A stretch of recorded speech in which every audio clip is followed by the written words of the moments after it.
What's up, everyone? Welcome to the Cyclone Fanatic Halftime Show. Matt Van Winkle, Chris Williams, live from Jack Trice Stadium. Cyclones trailing the Hawkeyes 14-10 here in the 2021 Cy-Hawk game. Chris, let's just get your initial thoughts. Obviously, we want to thank our sponsors here. We're going to wait for we got Bret Meyer coming in. Well, he's coming eventually.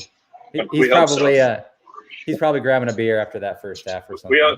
We always need the voice of reason.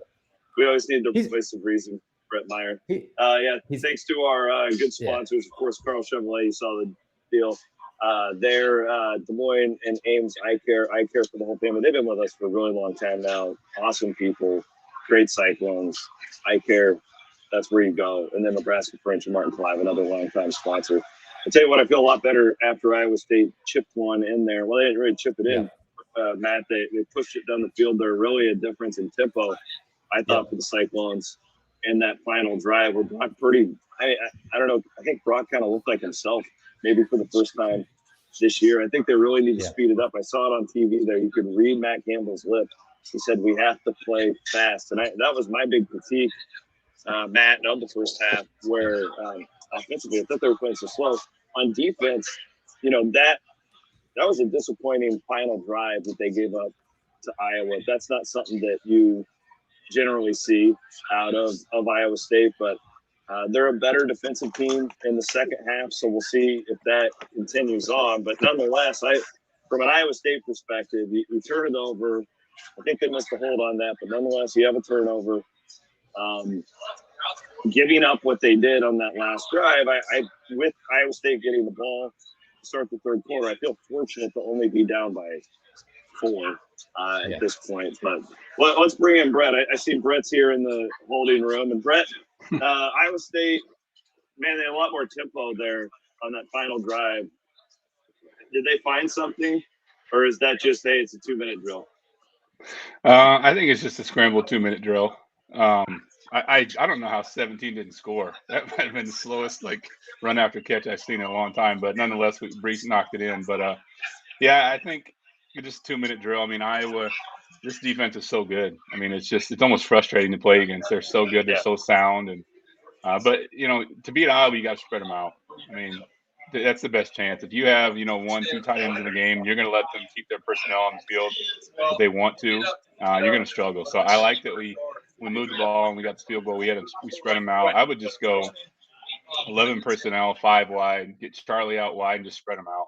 Make their linebackers go cover in space because they're not always the best at that. So, but overall, the end of the first half was huge. That was huge. We usually, that's usually a 14-3 halftime. So that was the biggest play in the game so far. I thought Matt would sit on it. I really did. I thought he was going to sit on it and take the ball to start the third quarter, but that gets you into a situation.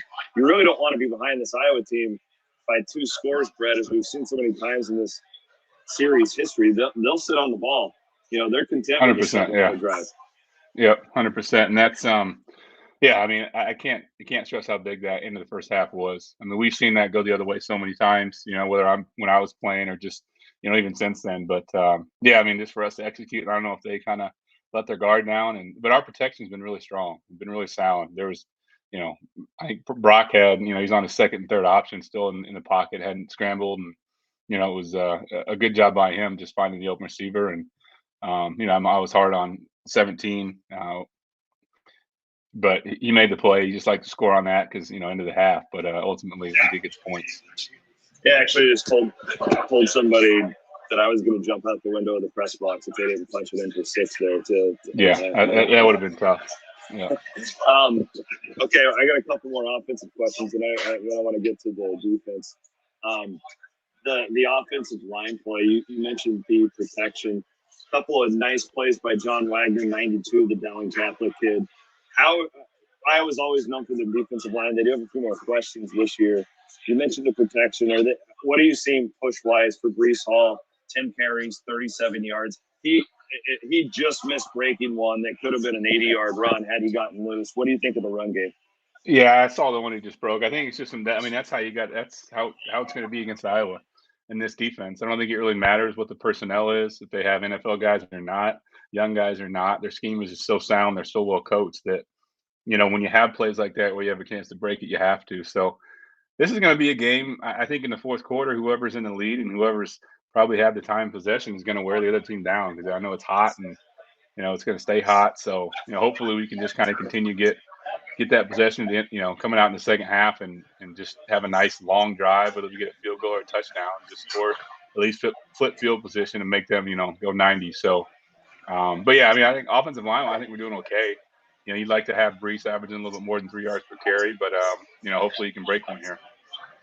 Let's go to the other side of the football. Disappointing third down conversion for Iowa that led to a touchdown. Yeah, third and 15. I hate those situations with this defense. It feels like it always plagues Iowa State in those situations. Yeah, I mean, I think, it looked like who's Orion's backup? He played pretty well last week. Gary Vaughn, 32. Yeah, Vaughn. It looked like he needed to carry that tight end a little bit, up the field more. And but he's played well. I think that was just maybe a mistake of not, knowing situational football enough. And there's really no threat out of the backfield there, so you need to make sure that you just carry the tight end and stay in that underneath spot. But overall, that 3rd and 15s and third down percentage, turnovers, that's going to be the game. So hopefully we can. Looks like we almost had a fumble there, but I think Goodson was down. So but Brock's got to take care of the ball in the second half, and that's going to be the difference. One aspect of the game I'm not crazy about. I do feel like Iowa State kind of let Spencer Petras, the Iowa quarterback, settle in. There was a near interception. It was like a deflected pass. It hit Rose in the hands and it bounced off. They sacked it. They did get to him a couple of times, but he doesn't seem rattled. I mean, I don't know how good he is, but he's made some throws today. What has your analysis of Iowa's quarterback? Yeah, I don't think I think your assessment of him not getting rattled is spot on. He seems like he's pretty comfortable in the pocket, and I think he's a guy he's gonna take some sacks because he's not mobile. He's not gonna be quick to to take off and run, and that's not his game. So whether it's we did get a sack with Will McDonald with 3 down, we got to pressure him though, and he's one of those quarterbacks kind of like a lot of pocket passers where you got to get pressure up the middle, and they have Linderbaum and those guards, but we got to get pressure up the middle to kind of make him uncomfortable. I think that'll be the key. So, I mean, we've seen this time and time again. Iowa State doesn't give up a lot of points in the second half. What's the Haycock halftime adjustment, if there is one, to make this week? I don't know if there's really an adjustment. I mean, we probably just had, the 3rd and 15 was kind of a bust, and it was a short field off a turnover. So I don't know that you kind of freak out and make all these adjustments based off of that. I think you stick with your game plan. Iowa's not going to do anything different. They're going to come out and go 5 wide, spread offense all of a sudden in the second half. They're going to still try to run it on first down, play action, tight ends involved. So I think we've got to get a turnover in the second half. I think that's just whether, you'd like to get your hands on one of these passes because, this guy is going to – Petras, I think, will throw it into traffic. I think he's confident in his arm, so I think we're going to have chances, and we just got to take advantage of them. What's your confidence in Iowa State's – I mean, obviously Iowa's a good defense. What's your confidence this offense can kind of break out? We saw it a little bit there, but again, that was a 2-minute drill. They're playing different types of defense. I would have hoped that they I'll give them credit at the end, but man, we were looking at prior to that drive, 1 touchdown in 6 quarters of football. Yeah, that's not great. The UNI game's the UNI game, but we have to figure out. I would like to see us spread it out more. I know that's not the way we play, but it seemed like the one drive where we had some momentum, we just had their linebackers out in space, and they don't always have the most athletic guys. I know they got some good. Feel like they got some good young guys in there now, but just get them out in space. That's what we did when we played them. We had success. Every team that has success has a quarterback that can move a little bit because, again, if you let them sit in their personnel where they're comfortable and they can sit in their quarters coverage or 2 high safeties, they're just going to eat you alive and keep everything in front of you, and they're going to stop the run game with their front 7, and it's going to be a long day. So I'd like to see us kind of spread it out and get their linebackers out in space and open up some more running lanes for Brees, and hopefully we can have some success that way. Yeah, Iowa State is getting the ball down the field a little bit more today. Yards per completion average is 12. That was well below 10 a week ago. Did you like the play call on the interception? I mean, he got held. He got held near the line of scrimmage, but listen, I actually didn't hate it. I saw what they were trying to do there. They were trying to switch things up a little bit. I didn't hate it. I mean, it wasn't even a terribly thrown football.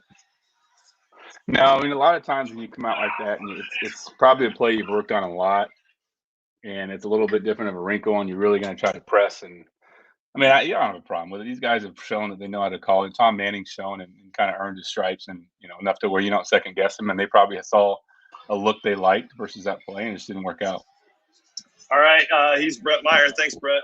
Appreciate you, my man. All right, Chris. Thank you. Yep. Trailing Iowa 14-10 here at halftime at Jack Trice Stadium.